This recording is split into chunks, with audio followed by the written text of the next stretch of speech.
Hello and welcome to another episode of me throwing in the towel after getting my ass kicked several times. Some may question why I do these kind of videos. They are the least viewed on the channel after all. Even something like SMTF isn't coming close to surpassing any of the other reviews. So I should just finish the game, right? Well, for starters, it's done for transparency. Unless it's a narrative review, I make it a point to at least beat the game once on the base difficulty. If I'm not capable of that, then I don't think I deserve to make it a proper review. And the other is, well, I don't have a lot of free time anymore. I have tons and tons of games I could be covering.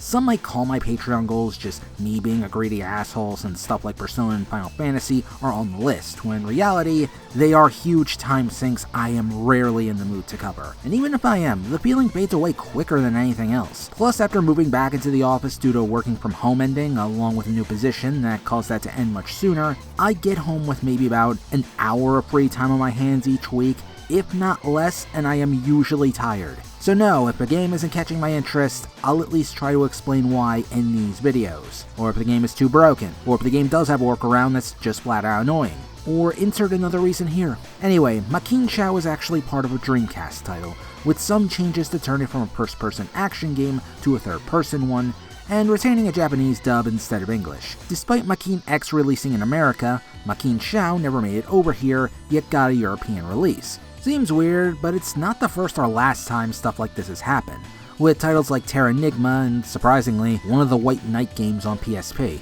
Also, how is that series? I never got a PS3, so I am legitimately curious. This game is also considered by some to be a Shin Megami Tensei spin-off due to various elements, most notably in the art design, but more on that later. Oh, and probably also because of the music done by Shoji Meguro, who any SMT fan should be familiar with by now. The music here was so good, they remixed the theme from the Sicily stage into the hunting stages from Digital Devil Saga. I don't really comment on music much these days since criticizing it is hard beyond me thinking it's annoying or doesn't fit or it's just okay. If nothing else, look up the soundtrack to this game.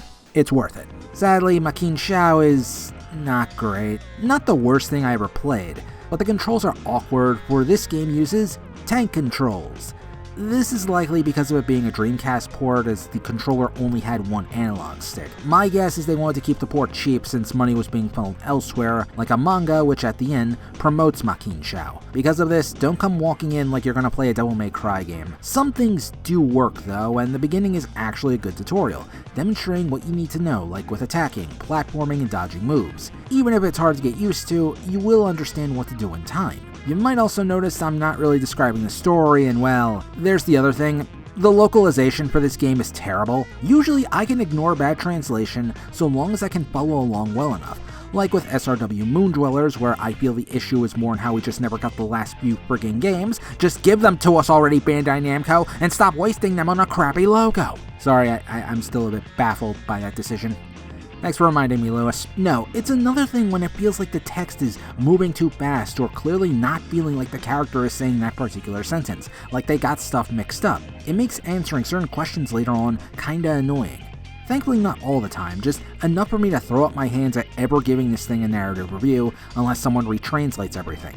But I can at least give some basics. The world is currently at war, with China and the US duking it out using all sorts of bizarre weaponry like suicide bomber dogs, whatever this thing is, law enemies on crack, the Nazi JoJo reference, large robots, and many other abominations.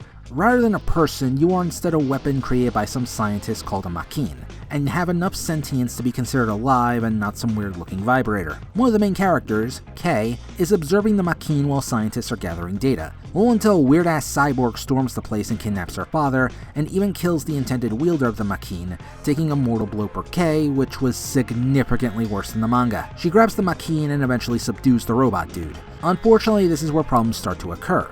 Remember, the Maken is sentient. Basically, it's like a parasite, able to take over a person via brainjacking them and erasing their image, which kinda works like a soul. Since Kay isn't like the others, the Maken is kinda destroying her unintentionally just from using it once. So the goal is to defeat Mr. Meteor, yes, that's the villain's real name, save Kay's father in the world, and hopefully save her too. Sounds simple enough, but there's surprisingly more to the story that expects me to take this fight inside an electric wrestling ring against a boxing robot seriously. Making the mother of all omelets here, Jack. Can't fret over every egg. Remember how I said some consider this an SMT spin-off? Well, there are reasons for that. One is due to the artwork of Kazuma Kaneko, who has done a lot of designs of the demons for the main and spin-off series. His art style for humans is also recognizable during the PS2 era. Although yeah, presentation-wise, this is also sadly an area Maken Shao suffers in. Some faces like K's are done well enough, others not so much. The second is how, depending on decisions made, you can change the story and who you end up fighting. For example, the goal is to destroy the Hakke in levels since they work for Mr. Meteor. Taking them all down in Europe is essential for getting the best ending, and certain characters called Fukenshi are willing to offer themselves to you to help unlock other sections to find the target. But you can just as easily tell them to piss off and do things your own way. Sometimes even miss them completely since levels are usually about reaching the goal. Some even need to be replayed using those different characters to keep unlocking more stuff. And of course, these all affect the ending, in which you can just as easily side with Mr. Meteor, use his help to just save K and screw the world over, etc. And even if it's hard for me to get into the story, this is the aspect of the game that drew me in the most. It's an interesting way to help demonstrate the personality of the Maken without a line of dialogue, either showing how all the fighting only hardens its stance on taking down Mr. Meteor, maybe seeing both sides as corrupt, or having enough feelings for K to try and help with the potential to screw that up too. Had the localization been better, I would happily do a narrative review without question. Even some of the Fukenshi and other playable characters have connections to the Hakke that makes them more than just some random soldier on the third birthday. Back to the gameplay though, and it's certainly weird. Like I said, the tutorial works well enough and gives you an idea of what you'll be going through. The next stage afterwards even shows you how to repel long-range attacks too, which admittedly takes some time. Doing it with Audrey works well enough though. Heck, nothing is technically hard beyond getting used to the controls in the next stage, where I tried to take control of a pilot and... well, things didn't go well for me, as you can clearly see. Fortunately, levels like these have some alternate paths to go through, in which it provides more image points which are needed to brainjack more people, and it has one of the first ones we can get on our side. Faye, who is honestly one of the better characters due to a rather wide range, even if her stats aren't top tier. Slowly but surely though, levels will start to include more annoying enemies, like these skaters where I needed Faye to battle since I feel like she has more of an edge with her attack style and can block attacks from behind. What's funny is that later, these skater guys become a joke since the AI is set to only attack you if you pass a certain point, meaning it's very easy to bait them over. However, as I began to cut my way through more Nazis, I started to realize the challenge was coming from the camera the most. Like I said before, this game was made on a system with only one analog stick, meaning the right stick doesn't really handle the full camera. It can move some of it, but it's borderline useless. With a first-person perspective, I could likely get a closer look at some spots, maybe able to see a piece of the enemy sticking out. In here, it's more like I'm gonna get ambushed if I don't approach things a certain way, or that I have to know ahead of time. And some enemy placements just feel cheap as all hell too. Plus, since my ass is so close to the camera, sometimes it feels like I can't really see much, not help with the dark graphics. Then again, I just really need an upscaler badly and I'm poor. It doesn't make the game unplayable, just not very fun, especially when using a character who is huge since they block my sight even more. Then there's the sync rate. See, the Maken needs to kill enemies to make it grow, and at certain percentages, the controlled character will learn a new move. And once maxed out, they gain a bonus to their stats and can use an EX attack, which varies depending on who you control. It's an interesting idea, but very tedious and makes certain characters feel limited. It takes quite a while to max them out, maybe about an hour depending on the stage, so I was rarely motivated to play with anyone else. The EX attack also feels more useful against mobs and not bosses, mostly so they can hit multiple foes. Now, braidjacking does cost damage points, and the good news is once you do it, you can freely switch between them at the cost of a few points, or none if said character has a max synchro rate. But that's all the image points are. You would think they would be the stuff needed to upgrade your character and learn new stuff, to just hasten that process. The game even tries to motivate you to collect more of these with a multiplier that grows as you don't take damage, and for what exactly? This is what I mean when I said they didn't think this through, and what should be a short game likely got a lot more tedious. So now comes the question, what exactly made me stop? Well, the final level. Other areas before can be annoying, and with weird platforming levels, but I still had the tools and characters needed to get me through on this route. The issue first comes as the final level starts as a gauntlet with no real health pickups at all. At best, you have to wait until the end or for an enemy to hopefully drop something. Given the area and how fast certain enemies are, it can be quite the challenge and you'll need the EX attack. Then you meet this dragon dog thing. I know it has a name thanks to these enemy intros and I don't really care. All I know is that this thing can be annoying to deal with. Then the next section has you in another gauntlet, with groups of 2 of these things at once. It could be manageable if it weren't for the god-awful camera. At least the game is good enough to offer warnings off screen, but even then their speed is the biggest problem, mainly their unblockable tail whip. Now, most unblockable attacks are easily dodgeable, or at least are once you get used to the controls. Not so much this time since it feels so instant, like I have to back away just to be safe, but they don't always do it, making me drag out the fight and potentially get killed. And again, running low on health since I had to use the health pickup. But hey, there was a save point again, and a pathway with 2 items and a door to the final 2 bosses. The first part isn't so bad, except when he spams certain moves together that feels incredibly cheap. It's mostly his sword spikes and that damn aura wave. If he uses both, I'm basically guaranteed to get hit. I know some will say to stay close since at that range he's totally easy, but trying to get close in is difficult and he still tended to use the long range moves anyway. So getting in close, I was just gonna get wailed on anyway. Phase 2, yeah, this is where I tapped out. First part is reflecting bullets. Thankfully, it's only for the ones you can actually see on screen, so cheap shots felt less obvious here. Really, it just came down to me needing to use 1 healing item since that's the most you can carry, and it has a shooting move that feels impossible to dodge, getting hit at least once. And before anyone says back away, yeah, I saw a video of a guy trying to do that. It didn't work. I also tended to get caught in the arena, getting myself killed with poor timing.